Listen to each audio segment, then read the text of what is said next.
ये सुबह नमस्कार वाली नहीं है, क्योंकि ये सुबह बहुत मनहूसकत वाली खबर लेकर आई है। जो खबर हम आपको बताने जा रहे हैं वो हिंदी सिनेमा से जुड़ी हुई है और बेहद ही दुखद खबर है। दरअसल स्वर कोकिला लता मंगेशकर जी हमारे बीच अब नहीं है। 92 साल की उम्र में उन्होंने अंतिम सांस ली है। आपको बता दें कि लता मंगेशकर जी का पिछले 1 महीने से इलाज लगातार जारी था।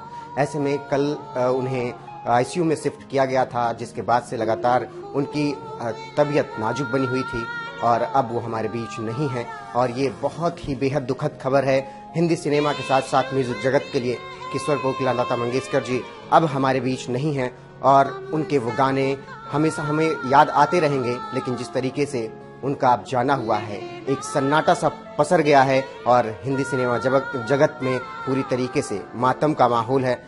आपको बता दें कि लता मंगेशकर लगभग 1 महीने से बीमार चल रही थी। 8 जनवरी को उन्हें कोरोना संक्रमित होने के बाद मुंबई के ब्रीच कैंडी अस्पताल में भर्ती कराया गया था।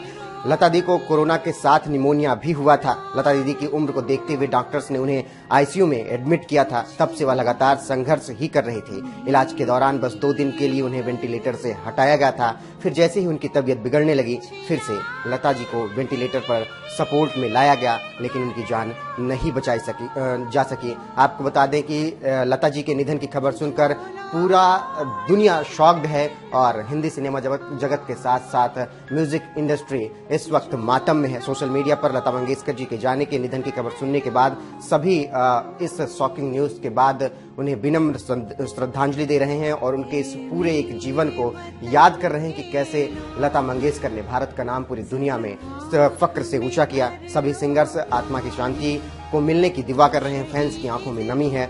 बता दें, लता मंगेशकर जी ने 5 साल की उम्र में काम करना शुरू कर दिया था और इस उम्र के बाद से उन्होंने जब स्वर लगाया तो उसके बाद उन्होंने हमें इतने बेहतरीन गीत दिए जिसको हम जिंदगी भर सुनते रहेंगे। लेकिन अब हमारे बीच लता दी नहीं है।